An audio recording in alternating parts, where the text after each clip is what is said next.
Welcome to the second of the Vestry induction video series. Last time we covered the makeup of this diocese and how we are part of the province of the Anglican Church of Aotearoa, New Zealand and Polynesia. We also talked about the Anglican Church globally and the five-fold mission. We finished by describing how ministry in the parish is the responsibility of the clergy person and can only be truly effective when done in collaboration with the people of the parish. This video will be in two parts.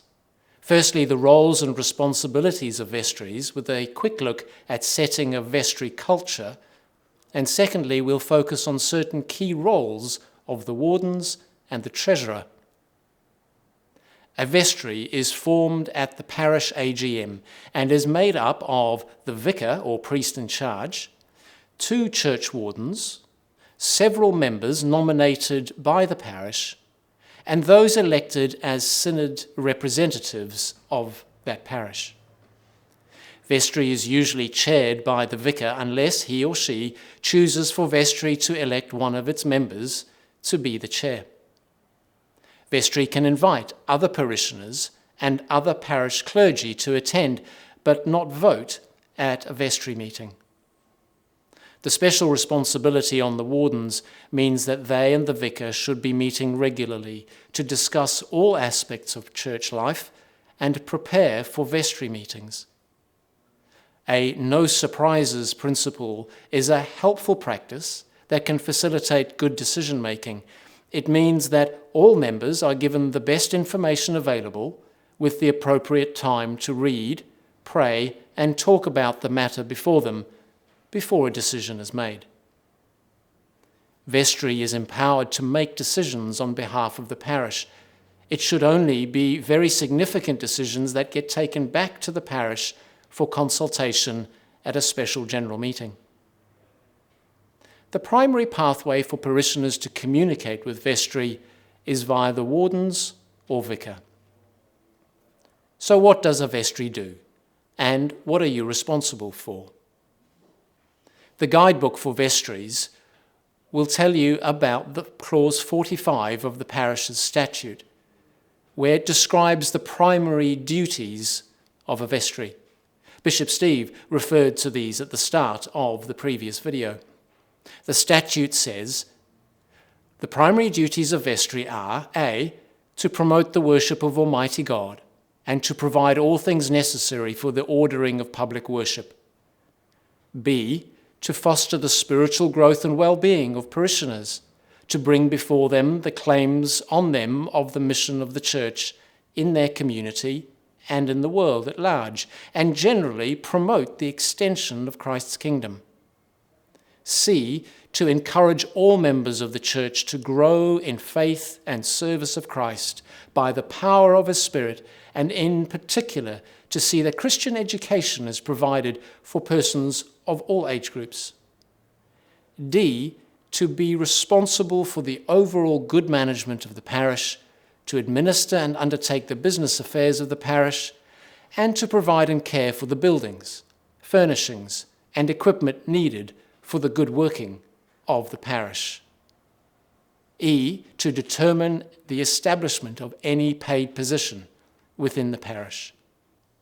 The statute goes on to describe further duties and work of vestry, and these include providing accommodation for the vicar and other full-time assistant clergy, inspecting and maintaining church buildings, keeping records like minutes of vestry or AGM, processes of handling money, payments of bills, banking and reporting of finances with the help of the Anglican Centre, and to ensure the health and safety and welfare is taken seriously.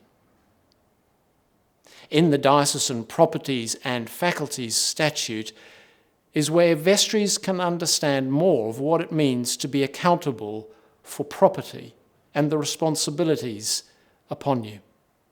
These responsibilities for land or buildings must be read carefully, and please do seek advice from the diocesan manager. Part 3 of this statute also gives details about how to make changes to existing buildings or their permanent contents by means of something called a faculty. A faculty is needed before work begins to alter, add to, or take away items in the parish building. These include things like permanent fabric, furniture, lighting, monuments, ornaments or symbols that are designed specifically to enrich worship. Reading the duties of vestry in the parish's statute, one might be forgiven for thinking that vestry has to do everything.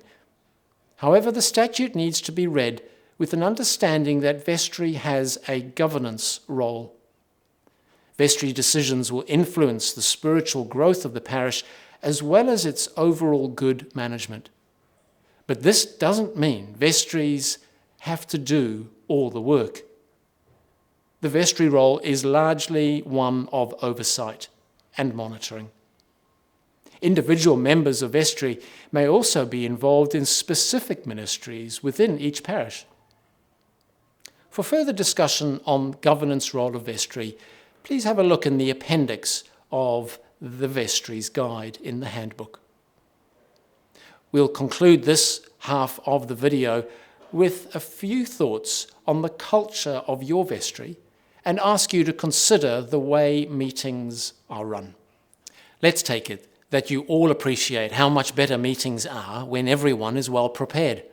And might I add an encouragement that you include in your preparation a time of prayer that covers the topics of the agenda, as well as praying for those who are leading the meeting. Pray also for everyone that we all remain open to the guidance of the Holy Spirit as we seek to make decisions for the church. Pray too for those who lead and guide the mission and ministry within your parish. It is good to consider how you can get to know one another and to grow as a team on vestry. This could be on a half-day retreat or some social meetings throughout the year, or simply commit to getting to know one another a little bit better over coffee. Most vestry meetings start with a short Bible reading, a devotion and a prayer that focuses on an aspect of ministry. Some vicars ask their vestries to read a book on church leadership or mission, and they discuss each chapter as part of their vestry meeting. One of the oversight activities of a vestry is to receive reports on parish ministry, health and safety, and finance. Some vestries take it that all the reports have been read prior to the meeting, and that members only speak about these reports for clarity or to ask questions. This gives more time to do focused work on a particular ministry or consider the overall vision of the parish. To finish this chat about culture, I recommend the excellent book by Patrick Lencioni called The 5 Dysfunctions of Team. It is written as an allegory telling the story of Catherine, who is a new leader of a team that is not doing very well. The usefulness of the book is that Lencioni presents a simple list of issues that teams often face. He uses a helpful picture of a 5-layer pyramid where the effectiveness of the team can only progress up the pyramid because they have built a solid foundation on the layer beneath. Granted, the picture is too linear, and maybe it's also an oversimplification, but it does tap into the intuitive understanding that to achieve results, we must be held accountable to the commitments that we make as individuals and as groups. The book proposes a fresh look at the usefulness of conflict. By nature, people will conflict over the what, the why, and the how things get done. If not handled well, disagreement can become a roadblock to success. On the other hand, it can be a means by which we find inspiration, clarity, and realistic outcomes. To get to that useful space, groups need to have built a foundation of trust. If teams cannot learn how to trust one another, they won't be able to engage in constructive conflict or find agreement or hold one another accountable. So let's take some time to discuss the following questions about vestry leadership and culture. How can you help to build a good culture in the vestry team? Which of the vestry duties appeal to you the most, and which ones appeal the least? And how would you like your contribution to vestry to be remembered? Welcome back.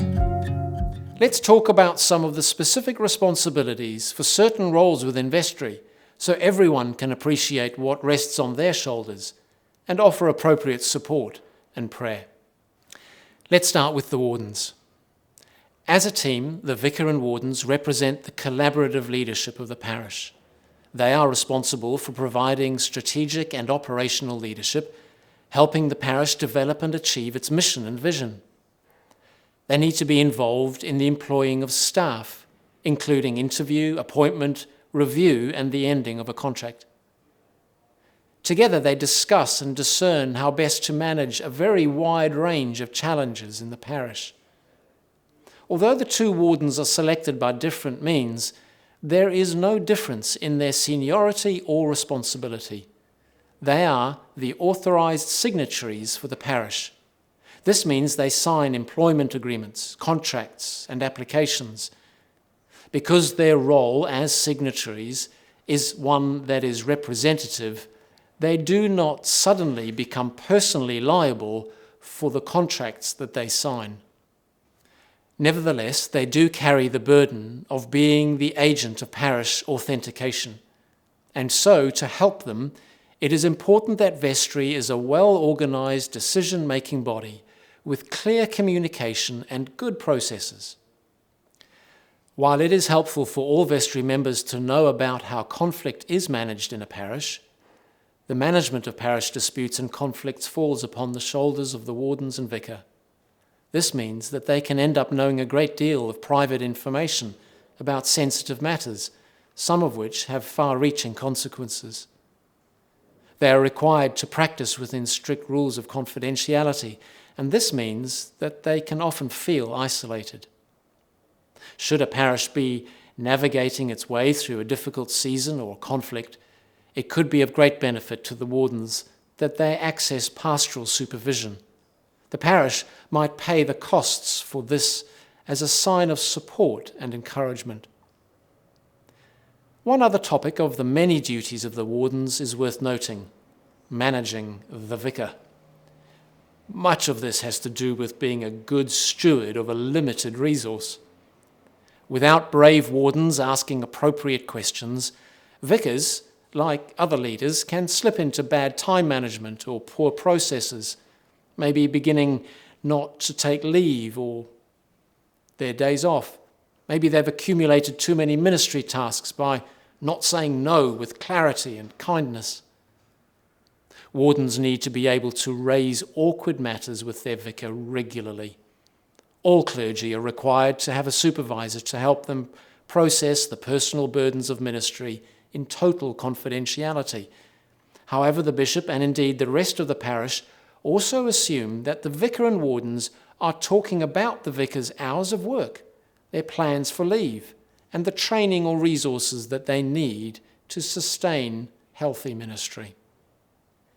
To foster transparency and promote healthy pastoral boundaries, the vicar is required to regularly show their schedule of visits and meetings to the wardens. This is just as easily done by photocopying a paper diary as it is to email a copy of a digital diary. As a team, all members of Vestry can play a role in being supportive of one another and to look out for each other's well-being in terms of faith, friendship, and families. There is much to be celebrated when members of Vestry are commissioned during a worship service shortly after the AGM. If not already underway, consider adding regular prayer for vestries, wardens and vicar as a leadership group of the parish. To close this section, I'd like to add a personal note of thanks to all those who were wardens during my time as vicar. I am so grateful to God for your deep commitment to the parish and your kind personal support to me and my family. Finally, for this video, let's look at the financial responsibilities that vestries have and the role of a treasurer. Part 5 of the parish's statute gives details of vestry responsibility for the financial matters of the parish. Vestries can appoint a treasurer who is already a member of the vestry and so has speaking and voting rights.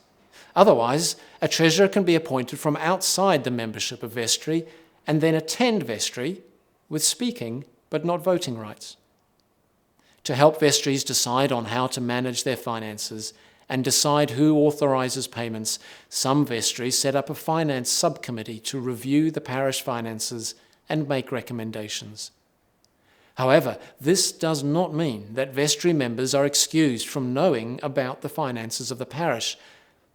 Otherwise, they will not be able to make informed decisions about how to steward these resources. The whole of vestry needs to be presented with a full set of parish accounts at least quarterly. The AGM needs to be presented with parish accounts from the previous year, as well as the budget approved by vestry for the next year. Vestries need to begin planning a budget in about September and finalise it for vestry approval by the end of the calendar year. In April each year, the parish is required to issue a letter to each person who has donated money to the parish. This acts as a receipt for tax credit purposes. The letter has strict requirements, and it is normally the treasurer who signs it. Not everyone in the parish understands financial spreadsheets, but everyone on vestry should understand the financial position of the parish. So every effort should be made to communicate regularly and clearly about finances within vestry, as well as with the whole parish, in ways that are easy to understand. There is much to be gained when a good communicator addresses the parish about how their donations are spent, gives feedback and thanks for their generosity, highlights where the difficulties are, and paints a hope-filled vision for parish mission and ministry. This needs to be well prepared with approval from vestry and could be done as a notice on a particular Sunday, as a letter, or even as a recorded video for those who are not present. Most parishes have opted into the accounts management system operated by the finance team at the diocese office. It is this team who manage all diocesan finances and prepare the annual accounts for each parish for audit. They have a deep commitment to robust and transparent processes that are an expression of integrity. The finance team consider their work as playing a vital part in ministry, and many also see their work as a serving ministry into which God calls them. So we have arrived at the end of video number 2. Well done for sticking through to the end. In the next video, we'll focus on how vestries are involved in upholding health and safety and welfare and the maintenance of standards of ministry. Ka kite anō. See you on the next video.